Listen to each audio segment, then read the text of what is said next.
Hello Coorg daily ಬ್ಲಾಗಿಗೆ ಸ್ವಾಗತ. ನಾನೀಗ smart Bazaar ಕುಶಾಲನಗರದಲ್ಲಿ ಹೊಸದಾಗಿ ಓಪನ್ ಆಗಿರುವ ಸ್ಮಾರ್ಟ್ ಬಜಾರ್ಗೆ ಬಂದಿದ್ದೀನಿ. ಬನ್ನಿ ನೋಡೋದು ಒಳಗಡೆ ಯಾವ ಥರ ಇದೆ ಅಂತ. ನೋಡ್ತಾ ಇರ್ಬೋದು, ಅಲ್ಲಿಟ್ಟಿರೋ ಸೀಬೆಕಾಯಿನೂ ಬಿಡ್ತಾ ಇಲ್ಲ ಬಡಿ ಇಕ್ಳು ಹುಡುಗರು. ಹಂಗೆ ಫೋಜೋ ಬಾಯ್ಸ್ದು. ಅಲ್ಲಿಂದ ನಾವು ಟೀ ಕುಡಿಯೋಕ್ಕೆ ಬಂದ್ವಿ. ಆಮೇಲೆ ಡೈರೆಕ್ಟ್ ನಾವು ನಿಸರ್ಗಧಾಮ ಶಾಪಿಗೆ ಎಂಟ್ರಿ ಆಗೋದ. ಬನ್ನಿ. 12 days ಕೇರಿ ಹೌಸ್ ಅಂತೂ ಫುಲ್ ರಶ್ಶು. ವೀಕೆಂಡ್ ಇರೋದ್ರಿಂದ ಜನ ಸ್ವಲ್ಪ ಸೇರಿದ್ರು. ಆಮೇಲೆ ಒಂದು ಹುಡುಗನ ಹತ್ರ ಪಿ ಊದ್ಬೇಡ ಅಂದ್ಬಿಟ್ಟು ಪಿ ಊದಿದ್ದಕ್ಕೆ ಒಂದು 500 ರೂಪಾಯಿ ಫೈನ್ ಹಾಕಿದ್ವಿ. ಆ ಫೈನೇ ಸುಮ್ಮನೆ ರಿಟರ್ನ್ ಅವನಿಗೆ ಕೊಟ್ವಿ, ತಮಾಷೆಗಾಗಿ ಮಾಡಿದ್ವಿ. ಸಂಜೆ ಆಯಿತು ಅಂತ ಒಂದು ಕಟ್ಟನ್ನು ಕುಡಿದೆ. ಏನೋ ಸೌಂಡ್ ಬರ್ತುಂಟಲ್ಲ ತಲೆ ನೋಡಿದ್ರೆ ಜಿಪ್ ಲೈನು.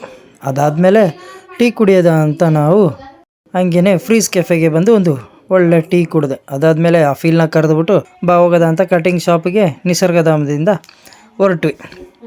ನಿಸರ್ಗಧಾಮದಿಂದ ಹೊರಟಿ ಕಟ್ಟಿಂಗ್ ಮಾಡಿಸಿ ಆಮೇಲೆ ಡೈರೆಕ್ಟು ಮನೆಗೆ ತಲುಪಿದ್ವಿ.